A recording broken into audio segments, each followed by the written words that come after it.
जातस्य हि ध्रुवो मृत्युः ध्रुवं जन्ममृतस्य च तस्मादपरिहार्येऽर्धे न त्वं शोचितुमर्हसि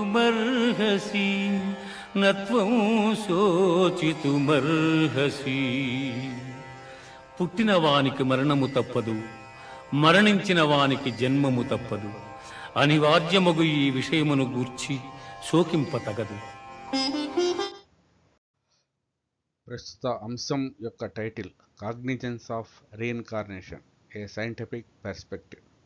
పునర్జన్మ యొక్క అవగాహన, ఒక శాస్త్రీయ దృక్పథం. In the present discourse I posit via a scientific rationale that reincarnation is inevitable. This assertion remains independent of any prerequisite familiarity with religious doctrine or scripture. పునర్జన్మ అనివార్యమని ప్రస్తుత చర్చలో శాస్త్రీయ హేతుబద్ధత ద్వారా వాదిస్తున్నాను. ఈ వాదన మత సిద్ధాంతం లేదా గ్రంథంతో ఎటువంటి ముందస్తు పరిచయం లేకుండా స్వతంత్రంగా ఉంటుంది. The state of existence is represented as, ఉనికి స్థితిని ఇలా సూచిస్తారు. The state of existence is equal to vertical line existence angular bracket. Likewise, the state of non-existence is symbolized as. అదేవిధంగా ఉనికి లేని స్థితిని ఇలా సూచిస్తారు. State of non existence equal to vertical line non existence angular bracket. ఒక జీవి జీవస్థితిలో ఉన్నప్పుడు దాన్ని state of existence అంటాము. అదే జీవి మరణస్థితిని పొందినప్పుడు దానినే స్టేట్ ఆఫ్ నాన్ ఎగ్జిస్టెన్స్ అంటాము. ఈ వెర్టికల్ లైన్ ఎగ్జిస్టెన్స్ యాంగులర్ బ్రాకెట్ను ఉపయోగించి స్టేట్ ఆఫ్ ఎగ్జిస్టెన్స్ను, ఈ vertical line non existence angular bracket దీన్ని ఉపయోగించి స్టేట్ ఆఫ్ నాన్ ఎగ్జిస్టెన్స్ను సూచిస్తాము. We are familiar with the state of existence which is a shared experience among all of us. మనందరి మధ్య భాగస్వామ్య అనుభవం అయిన ఉనికి స్థితి గురించి మనకు తెలుసు. However, the state of death remains unknown to us. అయితే మరణస్థితి మనకు తెలియదు. We might conjecture that the state of death entails non-existence. Post-death, we cease to exist. మరణస్థితి ఉనికిలో లేని స్థితి అని మనం ఊహించవచ్చు. మరణానంతరం మనం ఉనికిని కోల్పోతాం. దీనినే ఒక ఈక్వేషన్ ద్వారా ఎలా చెప్పవచ్చునంటే, స్టేట్ ఆఫ్ ఎగ్జిస్టెన్స్ నుంచి స్టేట్ ఆఫ్ నాన్ ఎగ్జిస్టెన్స్లోకి డెత్ మనల్ని తీసుకువెళ్తుంది. Though I exist in the state of existence and do not exist in the state of non-existence, both states must inherently exist in nature. ఇది చాలా కీలకమైన point. నేను ఉనికి స్థితిలో ఉన్నాను మరియు ఉనికిలో లేని స్థితిలో ఉన్నాను.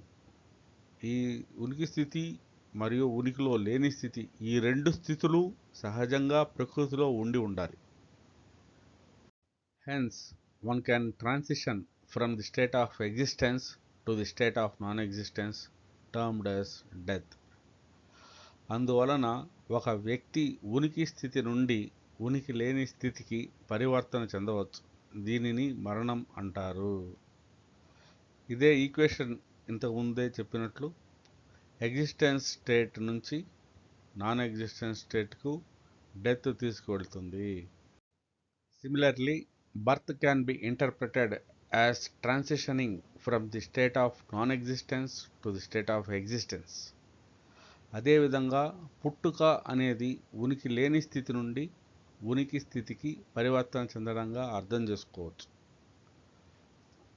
నాన్ ఎగ్జిస్టెన్స్ స్థితి నుంచి బర్త్ అనేది ఎగ్జిస్టెన్స్ స్థితికి తీసుకువస్తుంది. From the state of existence, we move towards the state of non-existence, signifying death. ఉనికి స్థితి నుండి మరణాన్ని సూచించే ఉనికి లేని స్థితి వైపు వెళతాం. From the state of non-existence, We transition to the state of existence symbolizing birth. ఉనికి లేని స్థితి నుండి పుట్టుకకు ప్రతీక అయిన ఉనికి స్థితికి మనం పరివర్తన చెందుతాము. If we can transition from the state of non-existence to existence and then back from existence to non-existence, it's plausible to infer that we can once again transition from non-existence to existence, which can be termed as reincarnation or rebirth. ఉనికి లేని స్థితి నుంచి ఉనికి స్థితికి, ఆ తర్వాత ఉనికి స్థితి నుంచి ఉనికి లేని స్థితికి మారగలిగితే మనం మళ్ళీ ఉనికి లేని స్థితి నుంచి ఉనికి స్థితికి పరివర్తన చెందగలమని, దీనిని పునర్జన్మ అని పిలవవచ్చునని ఊహించవచ్చు. Hence birth and death are parts of a continuous cycle. అందువల్ల జనన మరణాలు నిరంతర చక్రభ్రమణంలో భాగాలు. దీనినే ఈక్వేషన్ ద్వారా ఎలా చెప్పగలమంటే, ఎగ్జిస్టెన్స్ నుంచి డెత్ నాన్ ఎగ్జిస్టెన్స్కు, నాన్ ఎగ్జిస్టెన్స్ నుంచి బర్త్ ఎగ్జిస్టెన్స్కు తీసుకువెళ్తుంది. ఈ లూప్, ఈ చక్రం నిరంతరం భ్రమించేదానికి అవకాశాలు ఉన్నాయి. కాబట్టి జనన మరణాలు నిరంతర చక్రభ్రమణాలు. The 27th sloka of chapter 2, Sankhya Yoga of the Bhagavad Gita says that for one who has taken his birth, death is certain, and for one who is dead, birth is certain. Therefore, in the unavoidable discharge of your duty, you should not lament. జనన మరణ చక్ర భ్రమణాన్ని ఈ equation ద్వారా సూచించవచ్చు. Existence స్థితి నుంచి death non existence స్థితికి తీసుకువెళ్తే, non existence స్థితి నుంచి బర్త్ ఎగ్జిస్టెన్స్ స్థితికి తీసుకువెళ్తూ ఉంటుంది. ఎగ్జిస్టెన్సు మరియు నాన్ ఎగ్జిస్టెన్సు అనే ఈ రెండు స్థితులు ప్రకృతిలో సర్వకాల సర్వావస్థలలోనూ ఉంటుంది.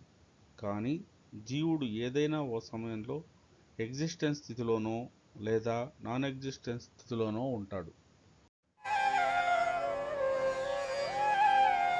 జాతస్య హి ధ్రువో మృత్యుః ధ్రువం జన్మ మృతస్య చ తస్మాదపరిహార్యేర్థే నత్వం శోచితుమర్హసి నత్వం శోచితుమర్హసి. పుట్టిన వానికి మరణము తప్పదు, మరణించిన వానికి జన్మము తప్పదు. అనివార్యమగు ఈ విషయమును గూర్చి శోకింపతగదు.